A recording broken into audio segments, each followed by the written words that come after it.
All right. I think we got everything set up here. I want to welcome everyone to the broadcast. We are talking about what's working now with Facebook ads. And as soon as I get a couple things set up here, we should be okay. Hopefully, everyone was able to access the webinar page, that your volume is up, your speakers are working, and you can see the opening page, what's working now with Facebook ads. So again, my name is Bob Rigneris. I want to welcome you to the broadcast today.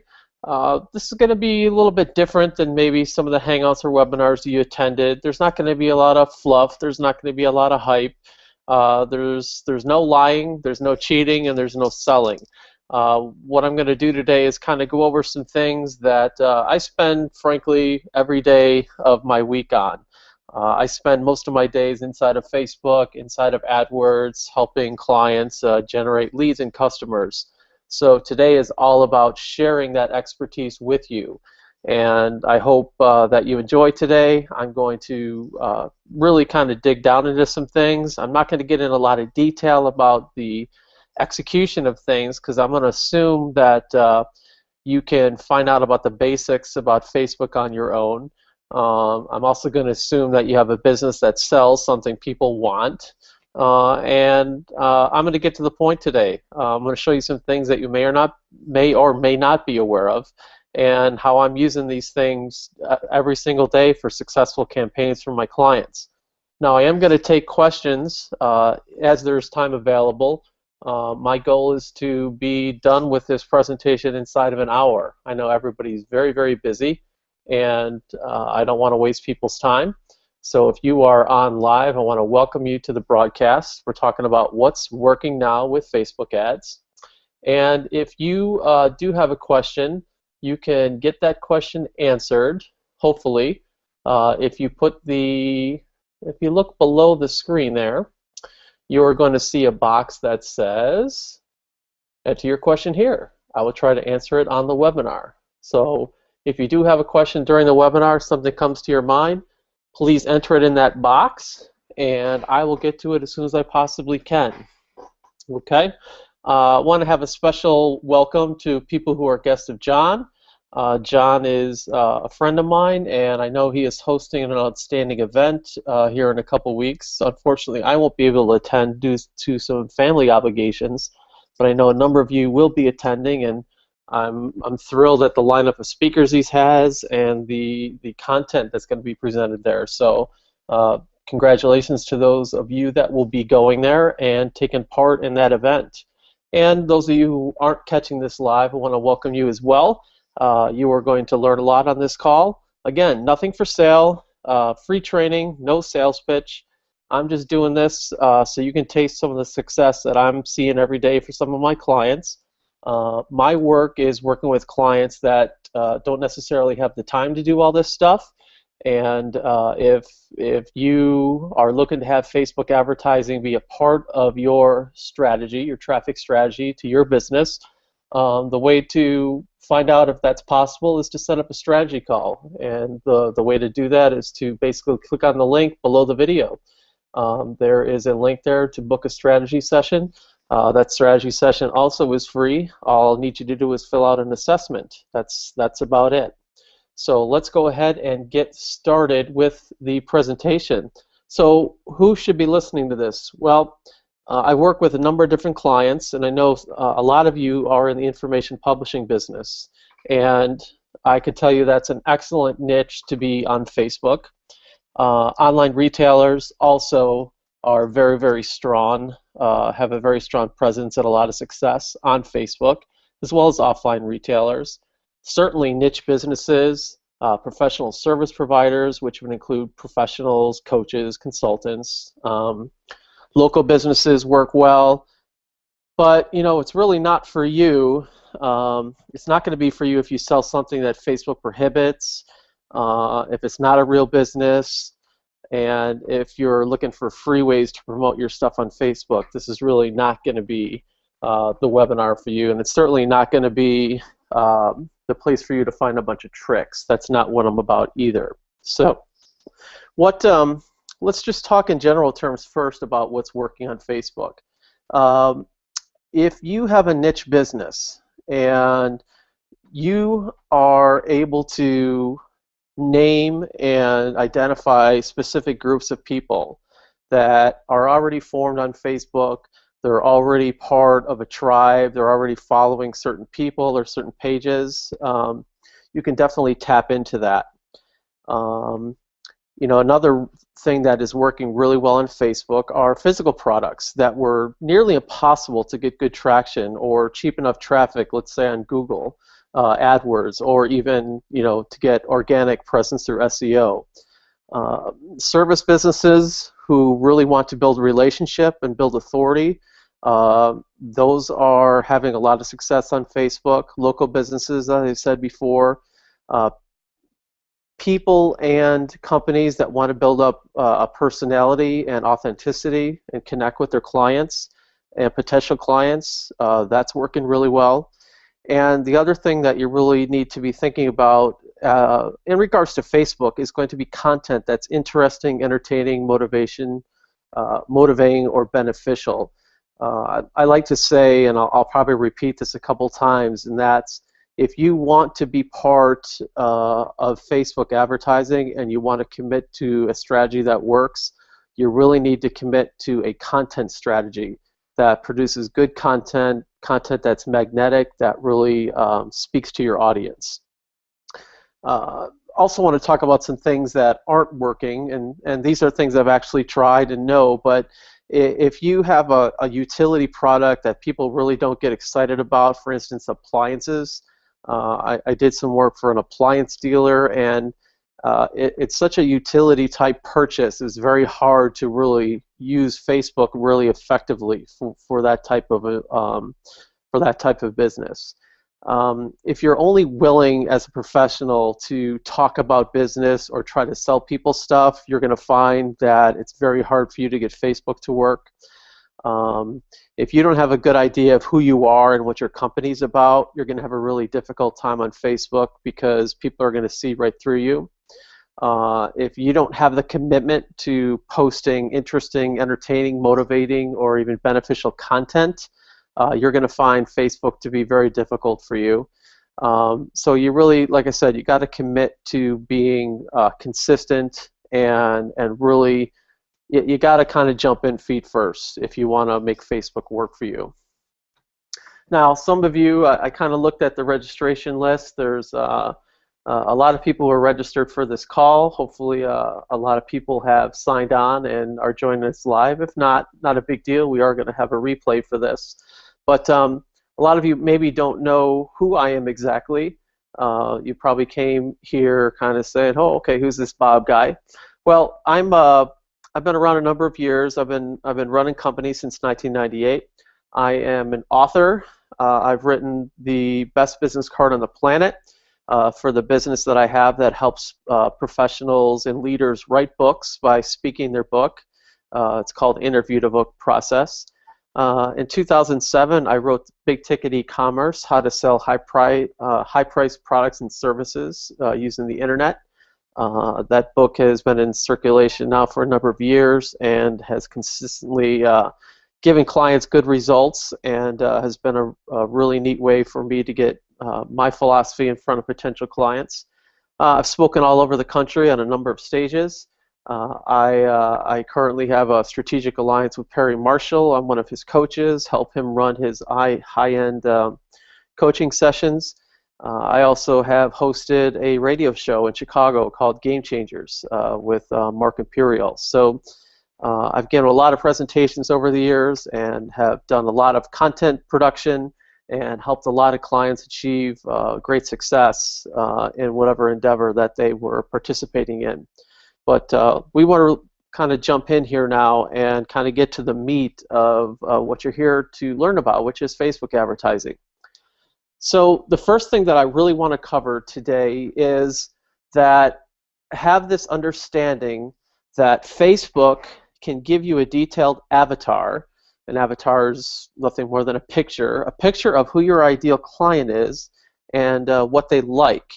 Understand, first of all, that when people go search on Google, they're looking for solutions to problems. But they spend time on Facebook to really waste time and connect with friends. It's social, right? We talk about social media. Well, it's a social component. They're not necessarily there to do anything productive or useful. So understand that when you advertise on Facebook, it's not what it's not based on the AdWords philosophy of bidding on what people are searching for. It's really you are trying to target people based on what they like and who they're and what demographics you know about them.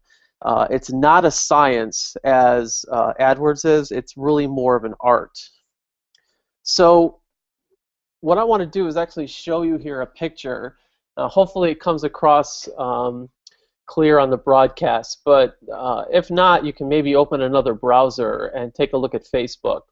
But when you open up Facebook, you see across the top of the page, you have this open area with the magnifying glass. You can see that right here. You can actually use this to start to build your customer avatar. And one of the things that I like to do, especially when I work with a new client, is help them develop that avatar if they're not real clear on it. And you could do some really interesting things here using Facebook's graph search. One thing that I like to do is search for some major media that the potential ideal client is connected to. And I know a number of you are in the financial publishing industry, so this is probably a good exercise for you to understand a little bit better about the type of people that are on Facebook that you might want to pull into your programs. So an interesting search would be something like this. You would type in people who like Wall Street Journal and CNBC. So you can actually just start typing that in, and Facebook will start to give you some suggestions. You can see here there's an entire list of things, but what we're trying to target are people who like the Wall Street Journal page and also like CNBC. So two major media forces in the financial industry. They both have pretty large followings, and it's a good place to start in regards to understanding a little bit more about who your people are. So when you actually hit enter, what's going to happen is Facebook's going to actually start to give you a list of people. Now, you can actually do some more filtering here on the right-hand side, but you can actually go in now to these individual people. Now, I don't know who these people are, and it would be an absolute miracle if one of these people were on the call. But you can start to see, you know, when I like to develop an avatar with a client, I actually like to know what the person looks like. So, you know, here, what a great way to get a picture of who these people really are. So what you can actually do, and what I do, I do this, is I go into some of these people and I take a look at their profile. And depending on what their privacy settings are, you can start to see other things that they like. You can see where they work, you can see where they live, you can see how old they are, you know, you can see if they're married or not, you can see where they went to school, you can see where they work, you can see who their friends are, if they share friendships with you. You can see their work title, lots of great information, and I just start to build a journal. I start to build a list, and I want to get as complete picture of this customer avatar as I possibly can, and Facebook willingly gives me all the information that I need. Another thing that I really like to do, and this is another powerful search feature, is you could go to the type again into the graph search box. You can type in this phrase, and if it's not clear, I'll just say it for you here. You would say favorite pages of people who like, and then go ahead and fill in whatever thing you want to use. In this case, I did again the Wall Street Journal. So I did a search for favorite pages of people who like the Wall Street Journal, and you can see here that these are some of the popular pages that people also like. So if they like the Wall Street Journal, people also like the Washington Post, the New York Times, the Economist, the New Yorker, and there's going to be 1,000 or so, actually more than 1,000 different pages that people like. So when we get into targeting and when we get into how we want to speak and target our potential clients, these are two valuable searches that we will do to help us figure out what interests we could target when we create our ads. And let me show you here on this next slide. You can actually get real detailed with some of this information by including multiple listings. So in this search here, I did favorite pages of people who like the Wall Street Journal and CNBC and Yahoo Finance. If we're trying to target maybe an individual investor, we can actually see that they'll also like pages like Reuters, Bloomberg News, Financial Times, Business Insider. You can see how it gets a little bit more detailed.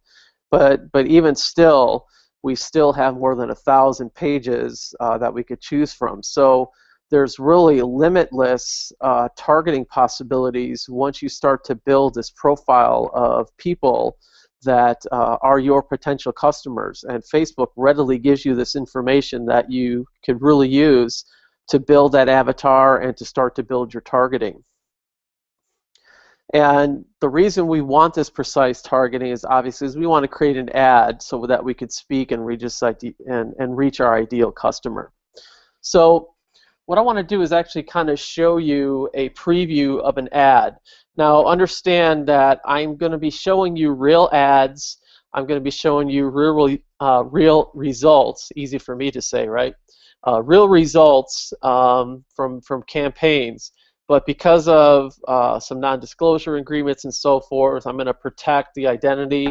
And so in some cases what I've done is I've reproduced some of these ads under my account just so I could show you the mechanics of things and not violate any client trust. So I want to kind of break down this ad for you. I'm going to show you first the creative side, which is on the left here, and then also show you the targeting side, which is on the right. These things are pretty easy to build in the Facebook Ads Manager or in Facebook's back office ad manager, which is called the Power Editor. And again, I think for the purposes of this call, it wouldn't be useful for me to actually go in and build these ads. I think it's more important for me to kind of point out the mechanics in regards to getting response and getting the best return on investment. So that's kind of what I'll focus in on today. So when you produce an ad and you do an ad preview, I want to kind of show you some of the components of this. So in terms of the creative, in order to run an ad, you do need a Facebook page. And I believe most of you on this call at least have a Facebook page. I'm not talking about your individual Facebook profile. What I'm talking about is a Facebook page. It's a business page that you manage. So before you can run an ad, you do need to have a Facebook page for yourself. This is my business page. I have a personal page, Bob Rickneris, but I also have a business page, Bob Rickneris. I wish I was more active on it, but I'm so busy doing work for other clients that I kind of neglect my page. But I can run ads on this, and I have run ads on this to generate clients. So you'll notice here that this looks like a typical Facebook post that you would see in your news feed. I don't know how active many of you are on Facebook, but I will say that this is the way for you to actually kind of see what this looks like. And notice here that just overall that this looks like a normal post. It really doesn't look like an ad. And that's just one of the things that I want to point out is that the more hypey, the more something looks like an ad, the more it gets ignored in a Facebook newsfeed. I like to take the approach of actually creating something that actually looks nice, that captures the attention of people and gets them engaged.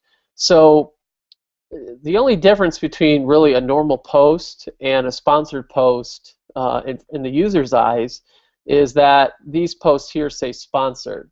I don't know how easy it is to see on the broadcast, but this says sponsored here. And then I usually like to have a very simple kind of opening paragraph. My new special report shares 5 ways you can invest money in the stock market that limit risk, preserve capital, and doesn't require constant monitoring, giving you time to visit places like this. And what I did was I actually have a picture here of Garden of the Gods, which is in Colorado Springs, Colorado. Now, think about this. As you're scrolling through your news feed, you've got 200 friends, you like another 400 pages, you've got all this content that's on your screen, and you're flipping through, and people have text updates, and people have pictures of their kids, and they've taken this quiz and that quiz, and they've shared these articles. But what happens is a lot of times is your eyes are always drawn to imagery. So in this case, using an image like this has been successful for me because it gets them to stop. Now, I've seen people do things that you'll see in a lot of advertisements where they put pictures of women and try to get really sneaky and do things here. Not really necessary, in my opinion, especially if you kind of have a straightforward offer. A picture like this, as long as you can connect the text to the picture, it tends to work really well. And very simple headline: download this special report today, and I just kind of repeat the main deliverable from the report: 5 ways you can invest money in the stock market that allow you to maintain your retirement lifestyle. So that's really simple ad here, and what this ad does is it goes to a page that a typical landing page like you would see any other place, ones that you're obviously used to seeing. So that's kind of the creative side of things. Now let's look at the targeting side of things. Now again, sometimes things aren't clear on the right-hand side here. I'm sorry, things aren't clear on the broadcast like this. So I'll read what's on the screen just so you can see it. But here's just some real simple targeting. What I've been able to do is create an audience of approximately 1 million people. I targeted by location, which is the United States. I targeted people who are ages 35 to 60, which is a demographic age span that's probably applicable to many of you on this call. Gender male, you could target obviously by gender. Here I use some of these interests. So I use CNBC, Yahoo Finance, or the Wall Street Journal, and I targeted English-speaking people only. And in this case, I'm going to run this ad on people's news feeds, both on computers and on mobile devices. And what it's telling me here is that for me to get this ad shown a reasonable amount of time, that I have to bid between 19 cents and 47 cents. So that's just kind of a real simple example of running an ad and doing some basic targeting. So let's ramp it up a bit, okay? So same ad. What I want to do is I want to show you something different here that shows the real power of Facebook, and this is how you can increase your click-through rates, because you're showing your ad to much more targeted people. An audience of 1 million isn't bad for kind of a general offer. You're probably going to see lower click-through rates, somewhere in the 1% to 2% range, maybe a little bit less than 1%. But this is where you can start to see click-through rates that are 2, 3, 4, 5, 6, even 10%. Notice here that my potential audience is only 60,000 people. And what I did here was I still am only broadcasting this in the United States. I changed my ages to be 55 and older. I'm still going after males. But what I'm using here is one of Facebook's additional targeting categories, which is called behaviors. And there's all kinds of different behaviors that you could target. And in this case, which would be of interest to you, a lot of you on this call, which is you can target people that are highly likely investors. You could target people on their spending habits. In this case, I did above average spending. You could target people who would likely use a full-service investing broker, and also people that are self-directed investors. So that's a nice kind of layover to put on top of some targeting here. I also chose to target people that are married. You can obviously do people that are married, single, widow, divorced. in a relationship, engaged, it's complicated, all kinds of different relationship statuses. You can also target on Facebook by income. In this case, we want to target people that are in a high income range of 100,000 or more. So we'll take people that are in the range of 100,000 to 125,000 or above 125,000. We can also target people whose net worth is over $1 million. So in this case, we're going to target people who are obviously over $2 million and people who are $1 million to $2 million. Politics is another nice layover for some of my clients. So you can do things like their politics that they donate to conservative political causes. They're registered Republican voters. They're registered independent voters.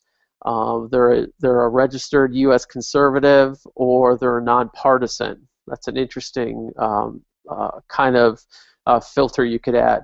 Again, English speaking, and we're targeting people who are on desktop computers or mobile devices. Now, the interesting thing here is that we're targeting a smaller segment of people, right? 60,000 people. Notice that our bids change. So when you start to get more narrow and you start to get more succinct in who you're going to target, more focused, you're going to see that the bid prices to reach these are going to increase. But that's okay, because what you're going to get is actually a higher response rate to these. So, you know, the bid range here is 1/4 to 63 cents for every click on your ad. But again, that's okay, because with conversion tracking and so forth, you'll be able to measure to the penny what it's costing you to generate those leads. And I'll show you some numbers coming up here.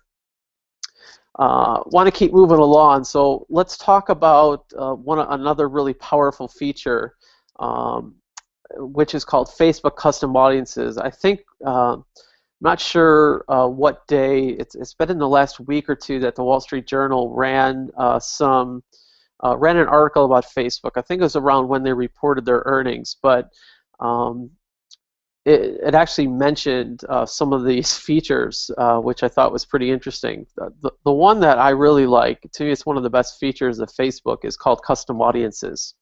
And custom audiences are nothing more than a list of Facebook users you can target.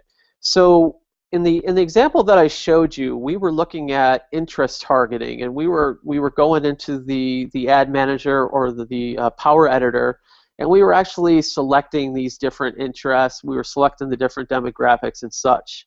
But that's only one way that you could target. This is a very powerful way where you can actually create lists of Facebook users that you can actually target and run ads to. For instance, you could actually load up your email list. Now, I want you to really kind of consider the power of this. So let's say you have an email list of 100,000 people, and there's really no limit, by the way. If you have a list of 1 million or 2 million, you could upload all of those. But what happens here is that you could load up your email list, and what will happen is Facebook will take a look at each of those emails, and what it's going to do, it's going to search its database for Facebook users. And when it gets a match on an email address, it's going to then pull in the corresponding Facebook user ID. Every single Facebook user has a numerical ID associated with their personal account. And what it will do is, let's say you load up, just for ease of description here, let's say you load up an email list of 100,000 people. Depending on the quality of your list and how and whether that list contains people's like secondary or that throwaway email addresses, if they use more of their primary email address, you're going to be able to find that Facebook can match up to 70, even 80% of your emails, which is remarkable. In some cases, I guess kind of the norm. People ask me, what's the normal? Normally, you'll see about a 40 to 60% match, which, on a list of 100,000, then you're looking at 40 to 60,000 names. So what's the value of that? Well, we'll talk about the value of that, but you know, how many people actually get your emails every day?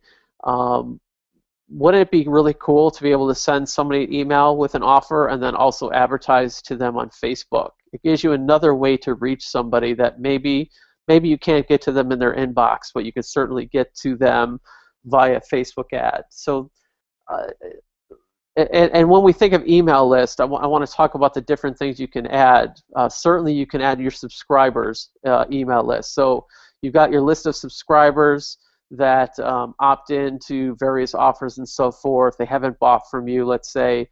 You could load that list up.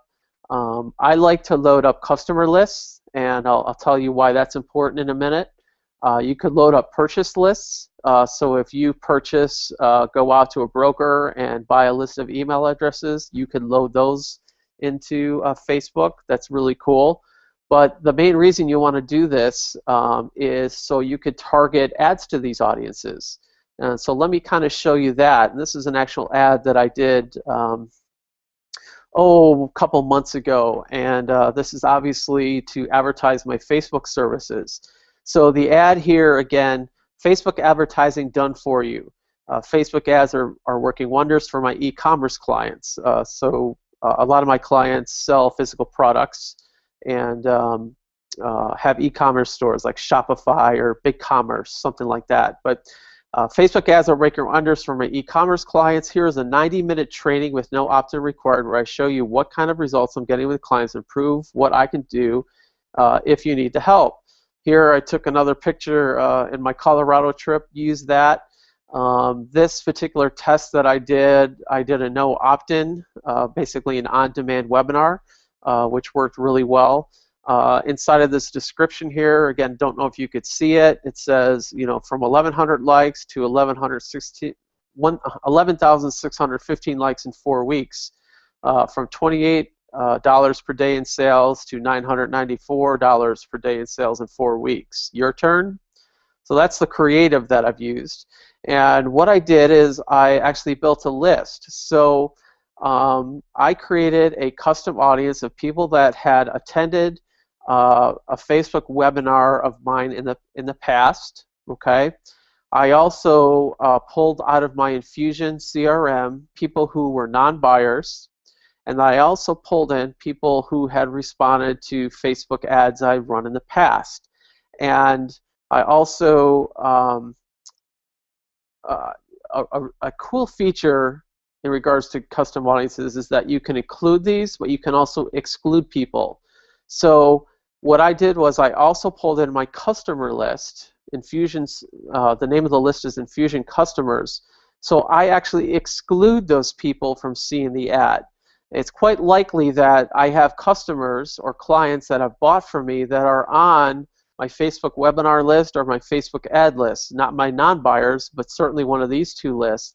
So what I want to do is I don't want to spend money on these people. I don't want to show them the ad. I don't want them to see it. They don't need to. So you can actually exclude those. So that's kind of a nice feature. Here, I serve clients mainly in these 4 countries, in fact, exclusively at this point in Australia, Canada, UK, and the United States. I did an age range of 22 years and older. They speak English UK or English US, and again, I targeted desktop computers and mobile devices. And this is the bid price that I need to be in. I do want to say something about bid prices.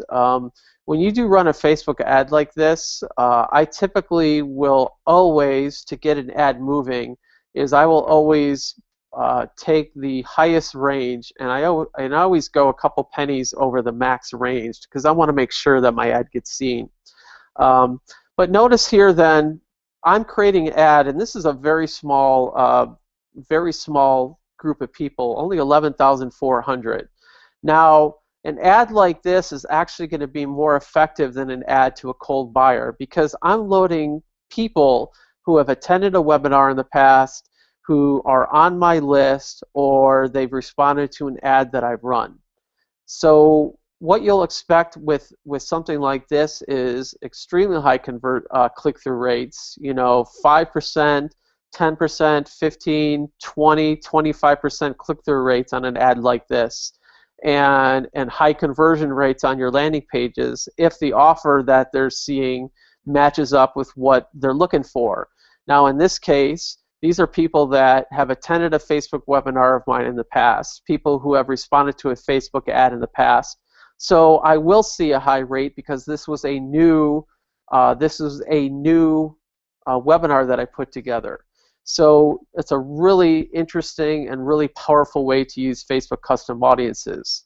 Now, to ramp things up even further, Facebook adds this additional kind of power thing, which is not only can I upload these custom audiences, I can create lookalike lists of these custom audiences. Now, this is really, really powerful. It's an advanced feature, but what I can do is I can load up a list of people who have bought from me, and I could tell Facebook to create a lookalike audience by country and say, I want people that look exactly like this, or look, I shouldn't say exactly. I want people that look somewhat like this, that somewhat match this profile of somebody who's purchased from me.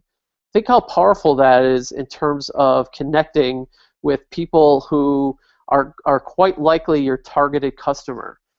You could also create lookalike lists of your fan base. You could say, let's say you have a pretty large fan page, 5, 10,000, even 100,000 or more. You could say, create me a lookalike audience of fans from my page. Another thing you could do is, when we're going to talk about this in a second, but using the retargeting features within Facebook, you can actually tag people who have visited various pages of your site and create lookalike audiences of people who have visited your site or people who have responded to an offer. So there's all kinds of possibilities with these lookalike lists, and what I found is that the traffic from these lookalike audiences in most cases is better than going after cold interest. So, while the click-through rate on a cold ad might be, like I said, a little bit less than 1% to maybe 2.5%, you could see these go from like 1.5% up to 5, 6, 7% sometimes, depending on how large the audience is. Really, really powerful advanced feature. So let me show you how this looks. Again, this is the same ad here. Now, what I did is I created a Infusion lookalike audience, okay? So people who have paid me money, I went in and I loaded up my customer list and I asked Facebook to create a lookalike list. Now, you'll notice here that from a list of about 1,000 people, it generated 1.6 million people. Now, you could turn that number up or turn that number down, but in general, what they want to try to return to you is 1 million plus people. So there's going to be some people in there, obviously, that aren't targeted, but they're going to be much more targeted than if you went after the population in general. So again, I'm targeting people who are in my customer lookalike list, and I'm targeting and I'm excluding people that have already bought from me. Same 4 countries, same age range, same language on desktop computers and mobile devices. In this case, you could see the bid range is a little bit lower on the highs. The other one was about 75 cents. This lowered it to about 63 cents. So I'm able to go in and target these people who look like my current customers. So think about the possibilities there for what you might be doing. I mentioned this just a second ago, and this is retargeting. This is my favorite new feature. It's something that Facebook, you could do this on Facebook through a couple third-party vendors, but as of February, Facebook introduced the ability to retarget within their own ad platform. It's a significantly powerful feature, and basically what this does is this allows you to tag someone who visits specific pages on your website. And then what you can do is you could actually create custom website audiences and retarget them with ads moving forward. You can keep these people on your list for up to like 180 days. That's why, I think even getting somebody to click on an ad and visit your website is so beneficial these days. Even if they don't opt in or buy, just being able to tag these people and to be able to follow them around Facebook for the next 180 days is an extremely powerful feature. So let's look first how you can do this. I want you to just see here, this is just a snapshot of the audience tool from the back office. So for instance, for this webinar, I created a custom audience Facebook webinar visitors, okay, people who visited the Facebook webinar page. Probably should have been more specific with that. But what I said was, I want people who are visiting specific pages, and with the URL here, this is the custom URL for this particular webinar, what's working now with Facebook.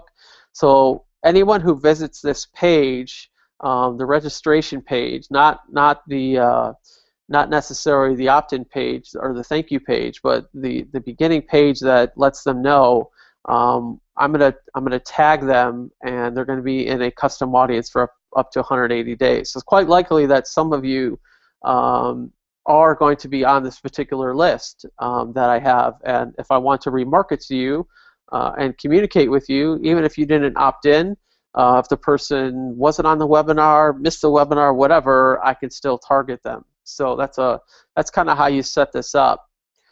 What I want to show you here, I promise you some actual numbers. So what I'm showing you here is actual numbers from March and April, so it's current even as of last week in regards to how powerful retargeting is.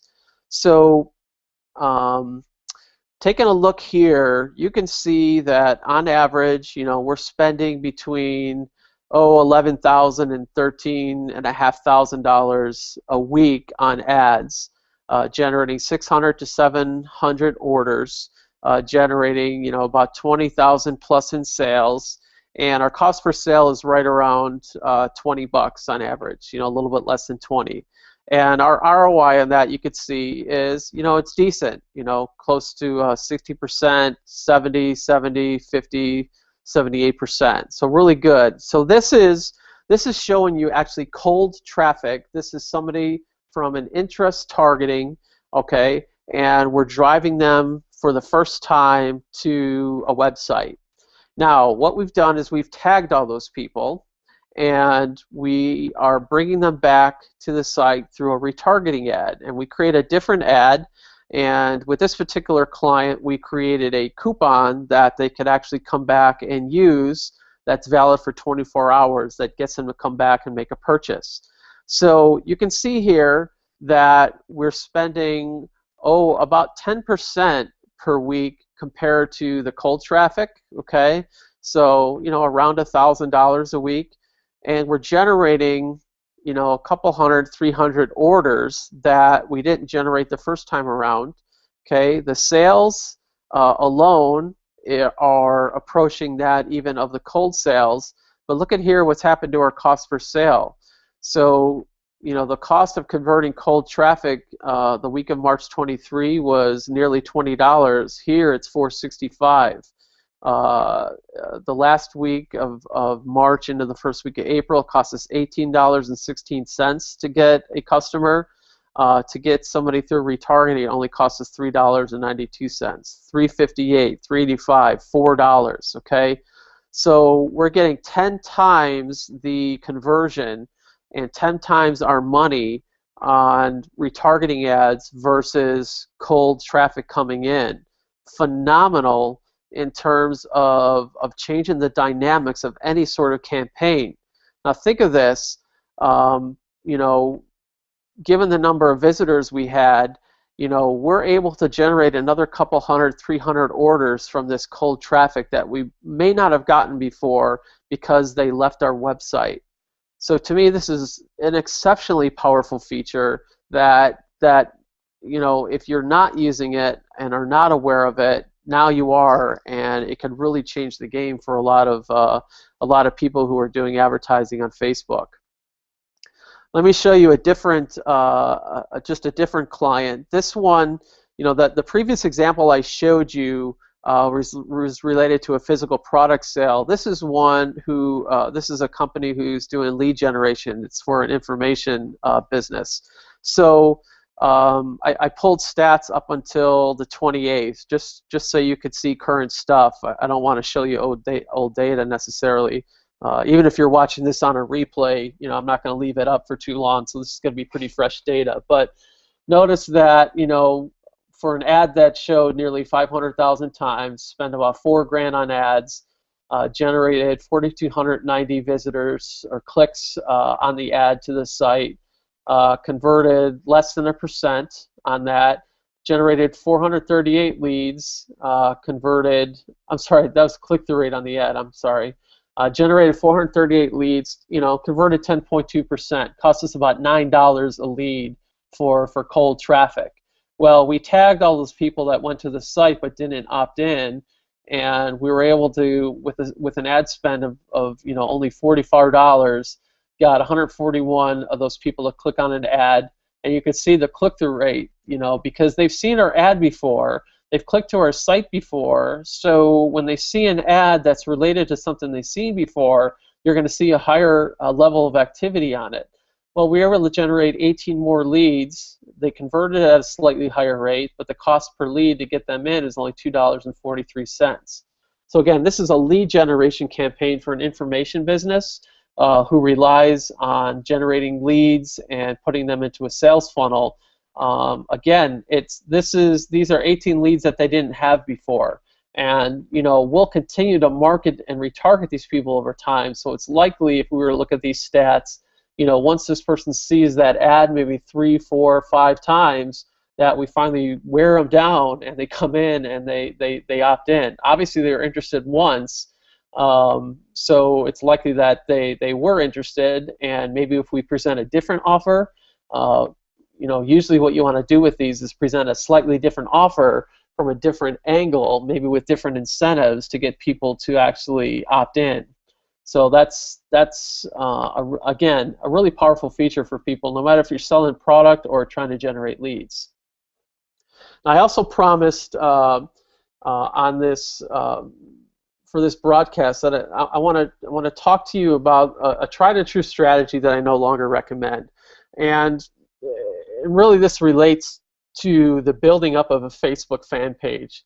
I said before that you've got your Facebook profile, but then you also have a Facebook page. I just wanted to show you, this is a client that can actually show you.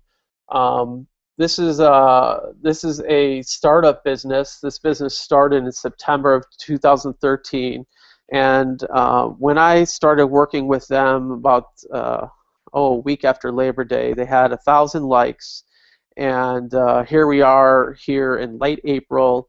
Got them up to 150,000 likes. It's probably pretty hard to see in the broadcast, but you can see how many likes a page has when you go visit a page.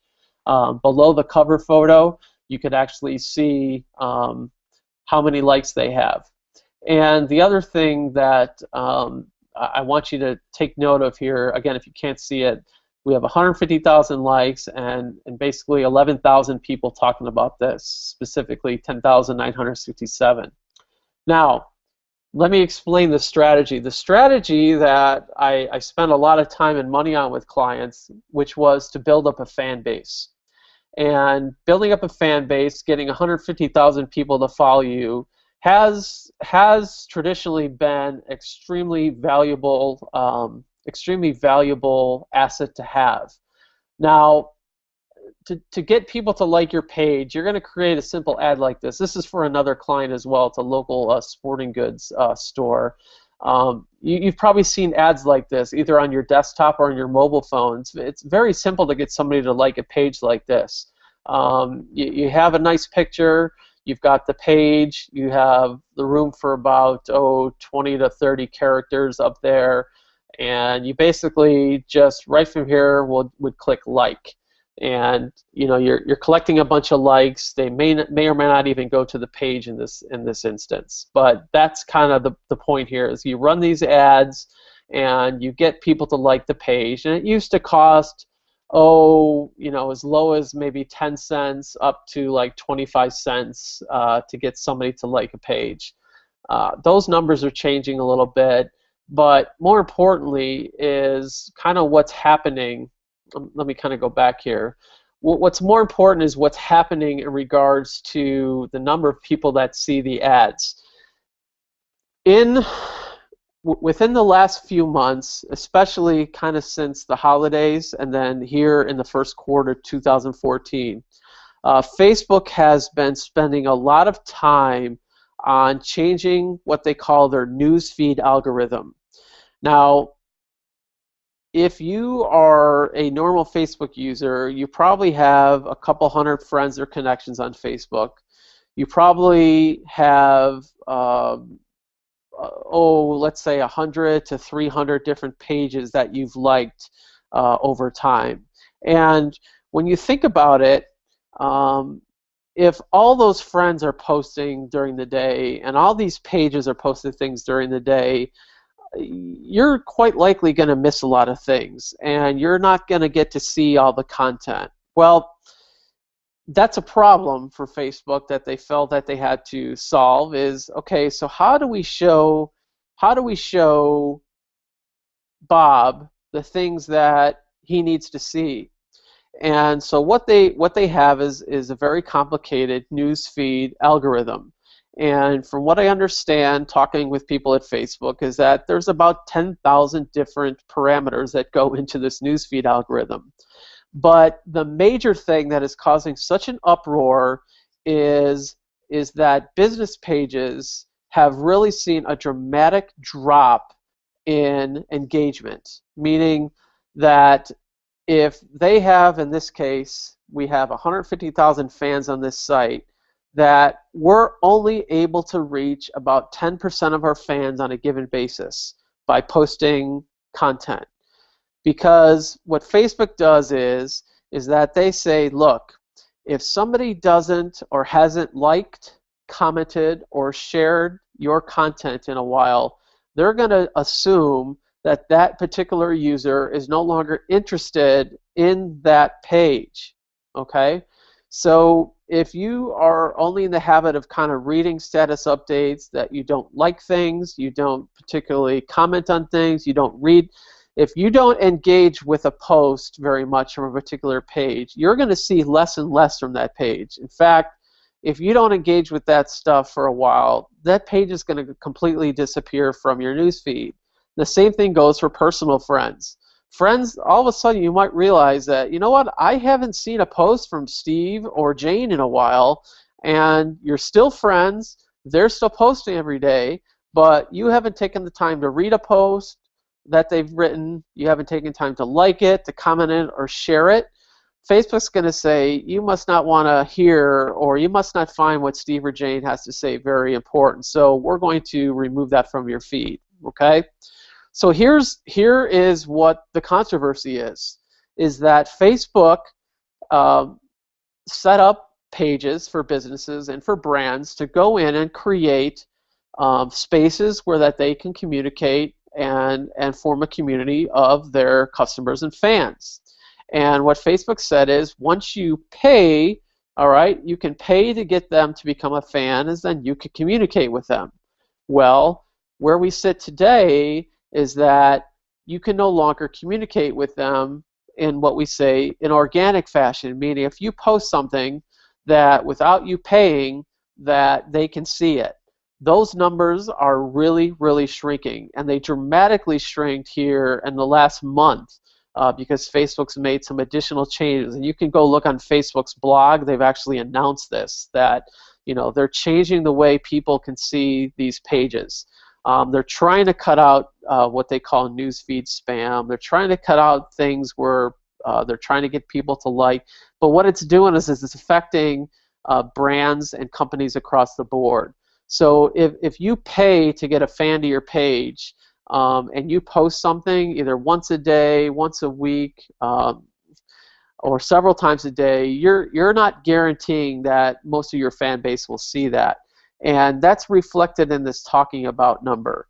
And what I've seen across the board from most of my clients is that this talking about number, which used to be, in the 30 to 40% range, is dropping below 10% for a lot of cases. So that's really, really a big deal, because the strategy that we used to talk about was pay a few pennies to get a fan, and then get them to your page so that you can more effectively communicate with them and present them offers.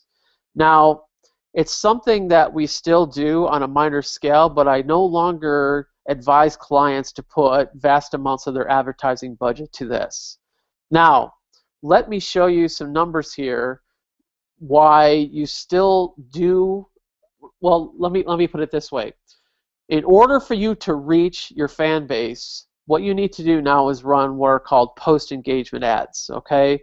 So we've had to pay to get people to come to the page, all right, and become a fan. Now we're also going to have to pay to reach them. And whether we like it or not, this is the game that we're asked to play. So what we do is, when we put a post out there that we want to make sure people see, we run what are called post-engagement ads. And so I gave you a snapshot here from a different client here in regards to running these engagement ads. I want you to just kind of take a look at some numbers. It costs us, with these engagement ads, across the engagement ads for an entire month here in April, it costs us about 7 cents to get somebody, it's costing us 7 cents to buy a like, a comment, or a share, okay? Now, why do we want to do this? Why do we want to pay to get somebody to like, comment, or share? Well, the reason we do that is part of our content strategy is we're going to put content out that we want people to absorb. But think of what I just said before. The more we get people liking, commenting, and sharing our stuff, the more Facebook will say, oh, Bob does want to see this from this particular site. So we will make sure to start showing more of the content from this page to Bob in his newsfeed. So we effectively move them from being effectively this page that once was hidden from them suddenly appears, and because we have something engaging for them to connect with, we move them from being almost invisible to them to becoming visible again. All right, and that's one reason we do that. Now, the other thing that you should notice here is, this thing is run, I'm showing you stats here for about a month. For this particular page that I manage, we've been able to reach the base of fans numbering 82,000. And the particular page that I'm talking about is 171,000 or something likes at this point. So, we were able to reach about half of the fans, where before we were only reaching about 10,000. Notice that of those 82,000, this frequency number is that they're seeing about 4 of our posts at a time. That's good, but we're getting 38,000 people to engage with that. And look at these click-through rates, and you'll typically see these on these engagement ads, 11% on the click-through rates. Now, where this becomes really, really effective is when you have different offers. So if you're selling physical products, if you have an e-commerce store, if you do engagement posts where you're featuring different products at a given time, that you can expect when you run these engagement ads on those posts to get some really significant click-through rates and get people from the fan page to your website. If you're doing lead generation and you're putting out different offers for people and getting them into your funnel in different ways, it's a really effective way at making sure that they see those special posts. Let's say you're hosting a webinar and you want to get people in and you want to make sure your fans see it. You want to do a post on your fan page that this webinar is coming up, and to register, go to this link.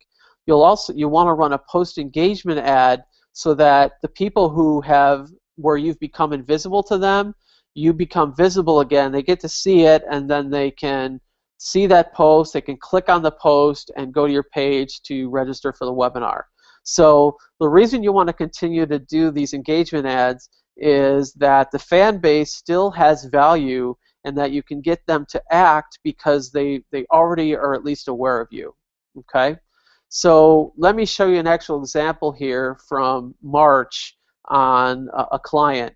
Now, at this point in March, it cost us 65 cents to buy a fan. Remember I said it used to cost about 25 cents? Well, at this point, it costs us about 65 cents to get a fan on this particular market. The best I could say is it's a financial-like market.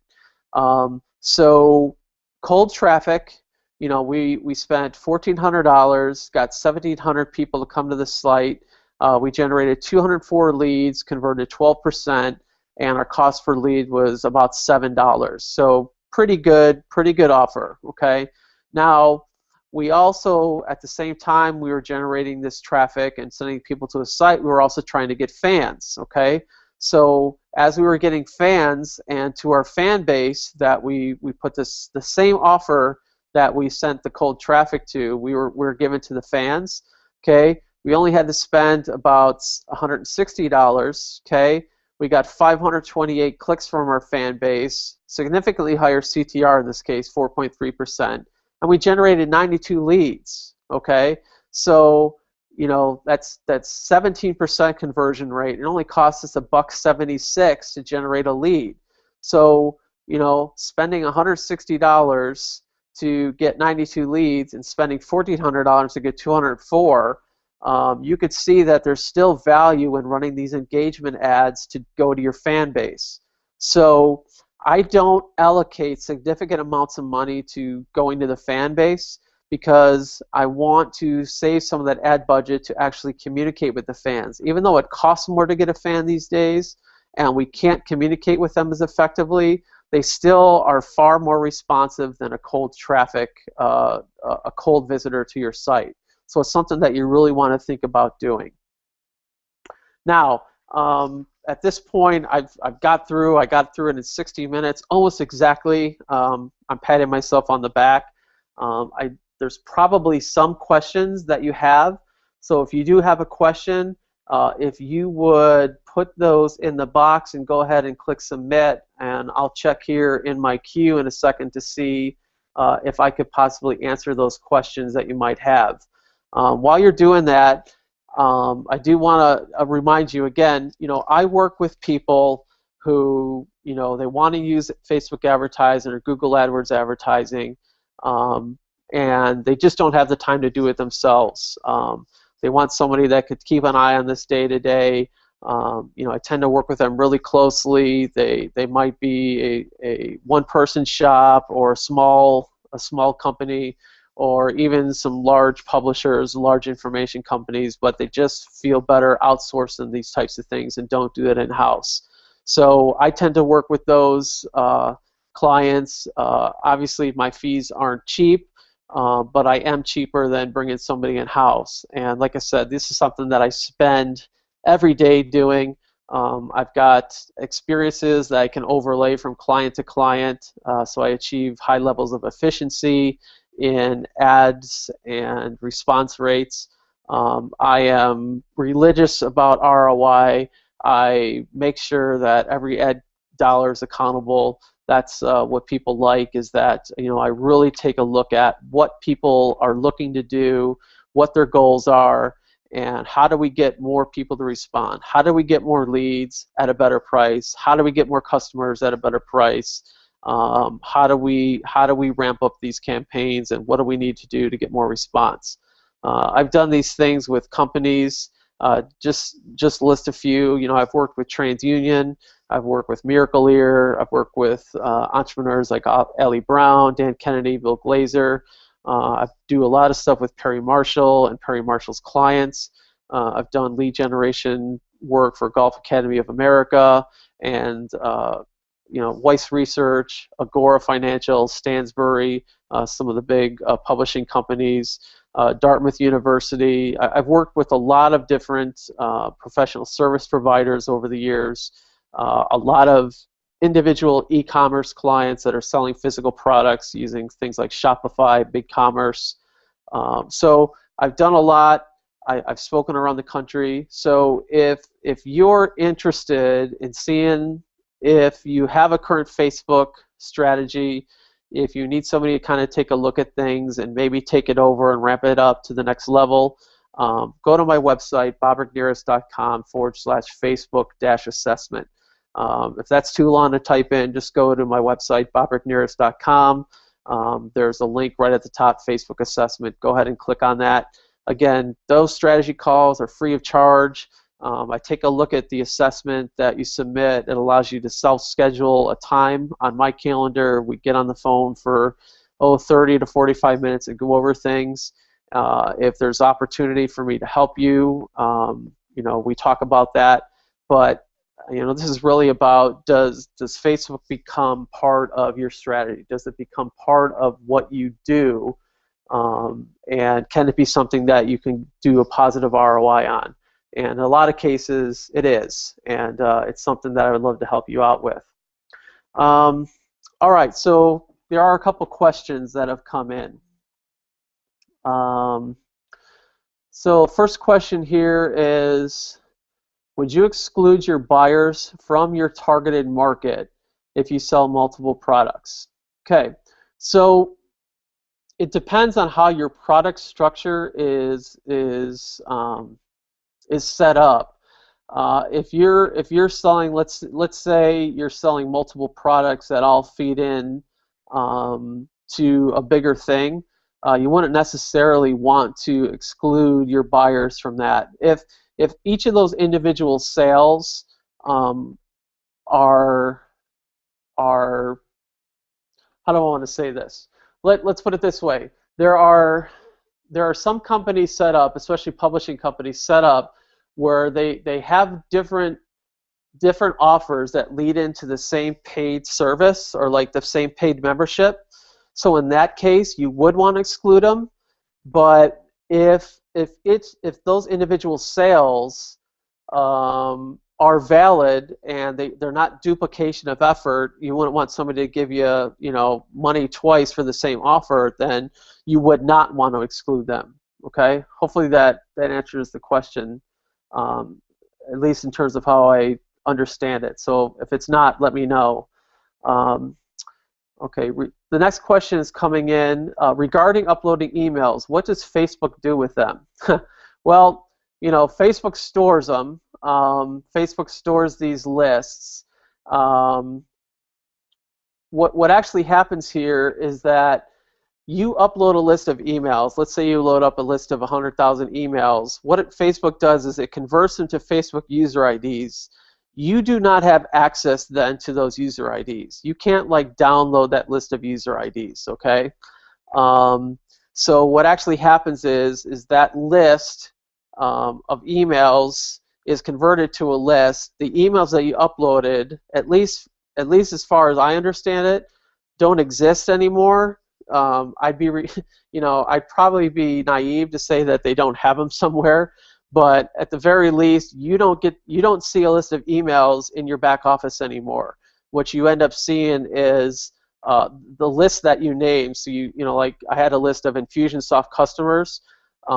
It actually shows you a number of people that you have on that particular list. So if you uploaded 100,000 and it only matched, let's say, 40,000, you'll see that list in your back office, and it'll say 40,000.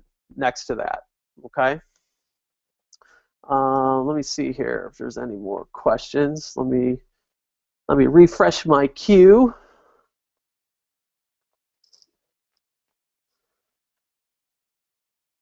One second here.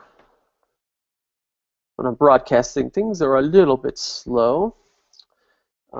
Just a comment to come in. That was awesome. Well, awesome of you to say. I appreciate that. That's cool.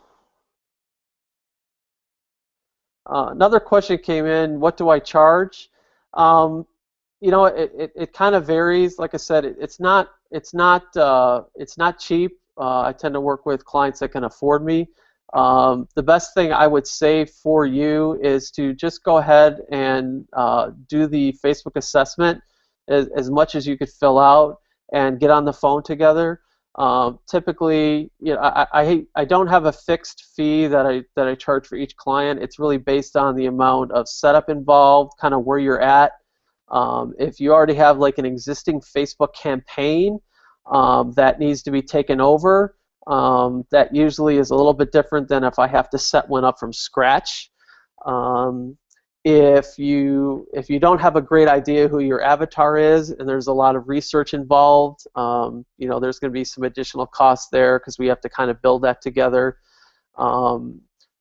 If you don't have an existing funnel set up, there's going to have to be budget built in for that. I don't build the funnels. I talk with the client about the different offers and so forth, but what actually happens is that I will refer out like landing page building, copywriting. I'll refer people that I've worked with for years to do those kinds of things. So that's kind of separate from what I do. Once a campaign kind of gets mature and it becomes something where we're doing different targeting and maintaining, optimizing things like that, it tends to become another charge. So my best advice after that long-winded answer is just go ahead and fill out that assessment. We'll get on the phone and we'll just kind of talk about what you have, and we'll see what works best for you.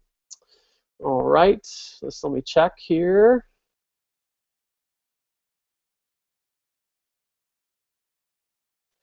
All right, one more question here. Is the actual reach from your email list 40 to 60% or 70%? You mentioned both. Okay, yeah, because I was kind of talking, the question is the actual reach from your email list 40 to 60% or 70%? You mentioned both.